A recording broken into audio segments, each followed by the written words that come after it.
Okusinziira ku nnyambala y'Obuganda, Bobi Wine ayambadde essuuti ebadde ya white n'ateekako ne kkooti ebadde eya bbululu.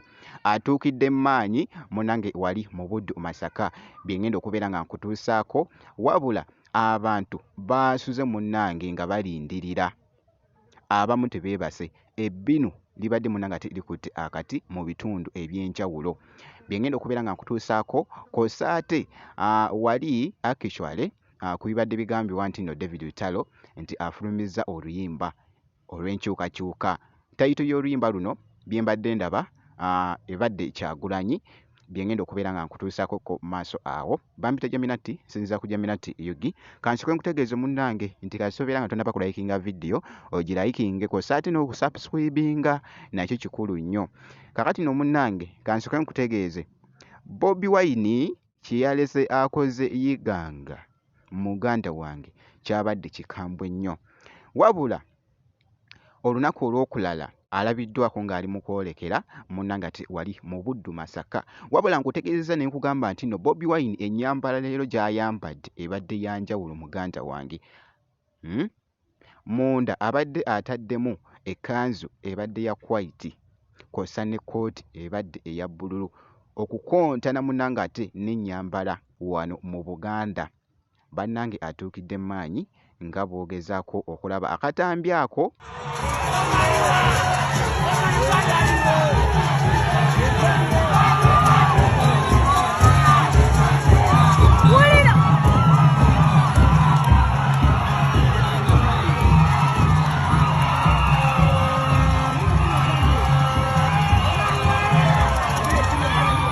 Nga bw'ogezaako okulaba akatambi ako babadde nga bamulindiridde dda. Nkugambye nti nno abantu tebeebase nga bw'ogezaako okulaba akatambi ako.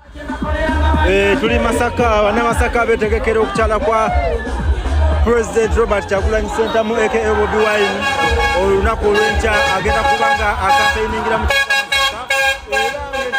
era agenda kuva e Kampala ayite Masaka ku welcome akirire agobeko ku ssaza nga campaign egenda osooka mu Masaka egenda kubeera mu Busaza grounds mu Masaka City, aveeyo yeyongera ekyajubira amani.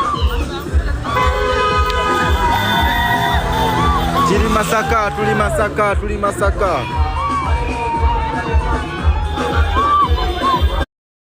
Kabadde kakutte akati so naawo abadde nga actually ng'ali mu kuyingira wali mu Buddu Masaka. Jjukira nti nno gy'agenda okubeera nga akolera munnange ate laale, naye muganda wange ekiri ekyo kiyitirivu nnyo ku bye ntegeddeko. So bwebwe obumu ku butambi obadde bukyakutte vibe ng'ali mu kuyingira Buddu Masaka omukulu munnange ate Bobi Wine. Kankwongereyo wali munnange ate ku bibadde bitambula ku luyimba luno olubadde lugambibwa nti nno lwa David Lutalo, olubadde luconfusinze munnange ate abantu abamu ku mukutu ogwa TikTok.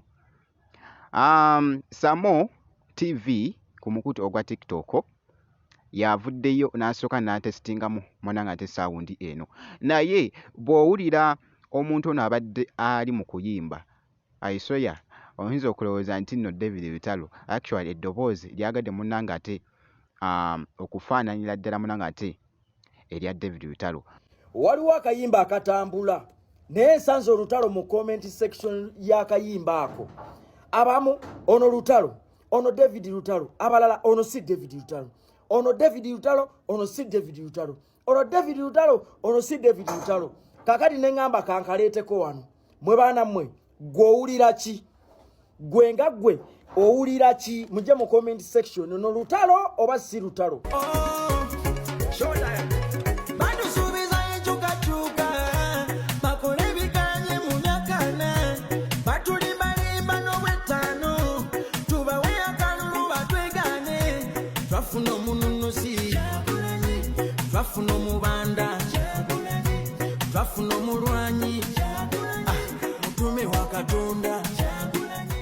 Naye okusinziira wali bibadde bitambula, David Lutalo abadde tannavaayo kulaga nti nooba nti afulumiza munnange ate oluyimba luno. So byebyo munnange ate bibadde biri mu confusinga abantu.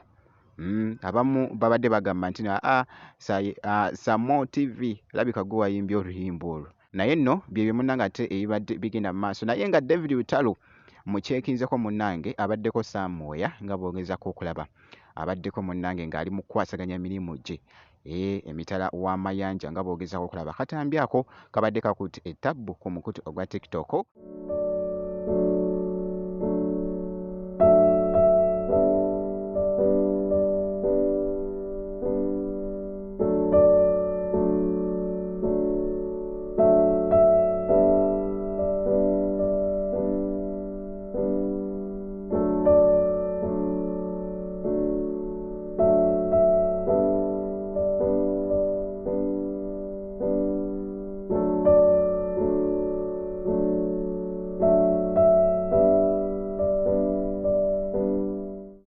Ye muyimbi David Lutalo. Bwe nti bwenkoze kakasa nti osubscribinga kosa ate n'okulayikinga video kasita obeera nga tonnaba.